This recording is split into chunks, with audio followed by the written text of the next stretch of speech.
Contre le matin. J'ai me réveiller là. Ah, ma grosse. Aujourd'hui, une journée ordinaire commence pour Pierre Corbeil, 34 ans, qui vit avec sa petite amie Wally, un alligator de 6 ans.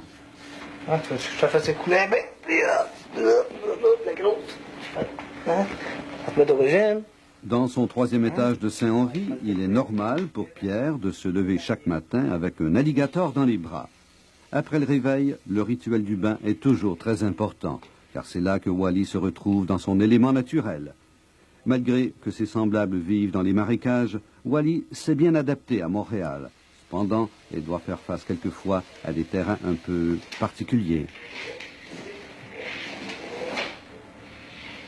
Il y a près de 6 ans, Pierre a secrètement aidé Wally à immigrer des Everglades en Floride. Elle mesurait alors 26 pouces seulement. Wally est maintenant une adolescente de 5 pieds 7 pouces et pèse 120 livres. Malgré cette relation intime qui dure depuis plusieurs années entre Pierre et Wally, vous vous demandez sûrement si cette liaison comporte certains risques. Eh bien, disons d'abord que l'alligator est un animal carnassier. Il a donc un faible particulier pour la chair vivante. De plus, il est un reptile à sang-froid, ce qui lui vaut un caractère imprévisible. Cela veut-il dire que Wally est un cas unique de sérénité et de bonne humeur? Non, il y a des jours qu'il n'y a pas de bonne humeur. Il y a des jours où je ne peux même pas quasiment pas l'approcher. Quand il y a le feu, là... Mais ça, tu le sens le matin, quoi? Oui. Oui, premièrement, elle ne vient pas me voir. Deuxièmement, elle grogne quand je l'approche. La pression de la mâchoire, la grosseur de l'avant-bras, elle pogne, elle broye, puis elle l'arrache juste d'un coup sec. Un bon coup de queue bien placé sur le genou, là, elle casse la jambe. Pierre nous confie qu'il a toujours eu une préférence pour les animaux peu communs qui font peur à la plupart des gens. D'ailleurs, il aime beaucoup mieux avoir un alligator plutôt qu'un chien ou un chat, car selon lui, ça lui évite de mauvaises surprises lorsqu'il revient le soir. Il n'y aura pas eu de dégâts nulle part, il n'y aura pas rien d'arraché, pas de frame de porte de manger comme un peu de boule ou un chat, des meubles tout graffinés. Est-ce que c'est un animal affectueux? Affectueux, non, parce qu'il n'a pas été habitué à se faire flatter, mais si tu l'habitues à se faire flatter, il aime ça. C'est comme une femme, ça. C'est habitué. Tout animal prend des habitudes du maître. Wally n'est pas exigeante et pour être heureuse, tout ce qu'elle désire, c'est une température chaude et constante, une lumière infrarouge qui lui rappelle sans doute le soleil des tropiques et une bonne provision d'eau fraîche. Ici, à Montréal, une baignoire remplie d'eau lui convient tout à fait. Ouais, les gars. Hein? As-tu faim, les gars? Hein? As-tu faim? Oui, des belles petites jeunes de canard. Aujourd'hui, Wally n'a pas faim. Il faut dire qu'elle préfère les bêtes vivantes. Pierre a même élevé des rats pour offrir un festin quotidien à Wally. Cependant, ça lui a créé quelques problèmes. J'ai été obligé de m'en débarrasser parce que les rats, c'est très dangereux. Si tu t'en échappes 2-3, ça se met à peupler. Puis il y en a un qui m'a sauté dans le visage à peu 2 fois. J'ai été obligé de le piquer avec une fourchette dans le mur. Une grosse fourchette à rose beef, ça. Comment aimeriez-vous ça, être voisin d'un alligator? Madame Carrière, la locataire de l'appartement juste au-dessous, nous livre ses impressions. Le beau sommet de patrin, ça me dérange pas du tout. C'est moins étonnant que du monde. Ça piège pas dans la tête du monde. C'est vrai, ça? Pierre gagne son pain en construisant ou rénovant des maisons. Et lorsqu'il n'est pas trop occupé, il amène Wally en balade. Aujourd'hui, ils se rendent chez leur ami Jean-Guy Légaré, propriétaire d'une animalerie à Longueuil. Attention à ta queue. Wally sait apprécier les joujoux technologiques de la civilisation nord-américaine. Et elle aime particulièrement l'automobile, qui lui permet de se déplacer rapidement et sans effort. Pierre nous a même confié que lorsque Wally trouve que ça ne va pas assez vite, elle appuie elle-même sur l'accélérateur. Lorsque Wally se rend à l'animalerie Albert et Fils, elle est toujours bien accueillie par Jean-Guy, qui l'affectionne tout particulièrement. Ah ben, salut Pierre! Salut, Jean-Guy. Bon, aussi, désespoir. T'es engraissé en désespoir. Ah, ouais. Comment tu penses qu'elle pèse là? 120 livres. Hein? C'est ça, hein? Hey, Willie! Hey, boy! Hein? Qui se ressemblent, s'assemblent. En effet, Pierre et Jean-Guy partagent la même passion des reptiles et des bestioles inhabituelles, dangereuses et venimeuses si possible. Les lézards, les serpents, les tarentules et les scorpions sont parmi leurs préférés. Jean-Guy n'a d'ailleurs pas hésité un instant à manipuler pour caméra 88 un scorpion empereur dont la piqûre pourrait lui être fatale. C'est quand même un jeu un peu dangereux.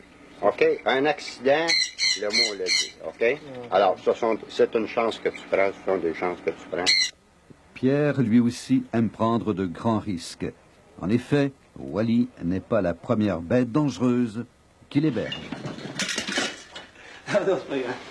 Aujourd'hui, Pierre vit seul avec Wally, mais il n'y a pas si longtemps, c'était une véritable jungle chez lui. En l'espace de quelques années, Pierre a vu défiler dans son appartement 4 tarentules, 4 scorpions, des lézards, un dragon d'eau, un caïman à lunettes, un petit cousin éloigné de Wally. Cependant, Pierre a un faible pour la famille des serpents.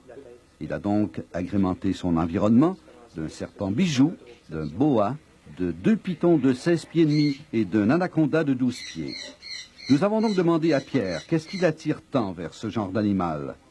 C'est le danger. Le danger, l'adrénaline. C'est faire quelque chose que quelqu'un n'est pas capable de faire. Il n'y a pas personne qui l'a fait jusqu'à date. C'est de le faire.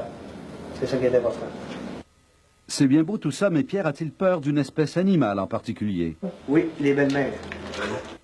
Et une chose est certaine, cependant, Pierre n'a aucunement peur de recevoir les nombreux coups de griffe de Wally. L'été, il en fait des plus dangereuses que ça. Là. Plus la chaleur, t'as chaud, puis des griffes plus pointues, là, à force de marcher sur le ciment ou ces événements. Mais du mal du autre, le corps s'habitue, ça brûle pas, ça fait pas mal. Parce que quand la peau brûle, là, la peau, là, le dessus, là, c'est ça qui est sensible. Un coup de la peau est brûlée, tu le sens plus. Ça, c'est brûlé avec un lighter pour enlever le tatouage. Il voulait me faire un essai d'oiseau à peu près grand comme ça. Puis il n'en voulait pas de tatouer ses avant-bras. Là, ça a changé d'idée. On a fait faire un peu plus.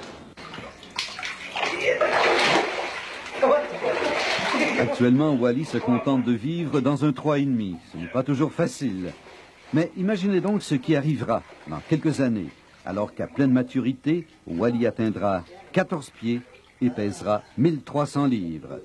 Mais Pierre a déjà tout prévu. Puis je m'en vais vivre en République dominicaine. Je reviens même plus ici en Inde pour les vacances. Parce que là-bas, j'ai rencontré une petite femme. Je l'ai mariée au bout de 2 jours. J'ai trouvé ma place, une belle espagnole. C'est un jeu de cartes. Tu pives la bonne ou tu pives la méchante. En tout cas, j'ai pris une chance. Puis je vais aller rester là-bas, alligator. D'abord, là-bas, j'ai un lac avec un petit bout de terrain.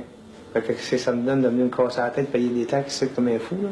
Wally sera bien sûr enchanté de la décision de son maître et ne sera pas fâché de redécouvrir son habitat naturel qui se trouve loin dans ses souvenirs. Pour sa part, Pierre adore le climat des tropiques et tout devrait bien aller à part un léger détail. Sa belle espagnole ne parle pas français et lui... Ah, il habla poquito espagnol. Pas plus que ça. Juste assez pour se comprendre. Vous allez apprendre. Ah ouais, le parler... comment il appelle ça, non? Le langage transmis sexuel. Le langage transmis sexuellement, c'est ça. Le LTS.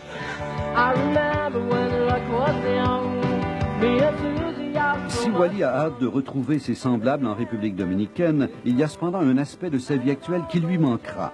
Ici, Wally avait débuté une carrière d'artiste et rêvait de devenir une grande star. Cependant, elle se console en sachant que Pierre a entrepris des démarches pour qu'elle pose en page centrale du Playboy avec une jolie et sensuelle partenaire. En attendant, Pierre l'a fait répéter en l'amenant régulièrement au bar Le Vignoble. Ici, Wally peut se laisser cajoler au gré des fantasmes de Cathy et Nancy.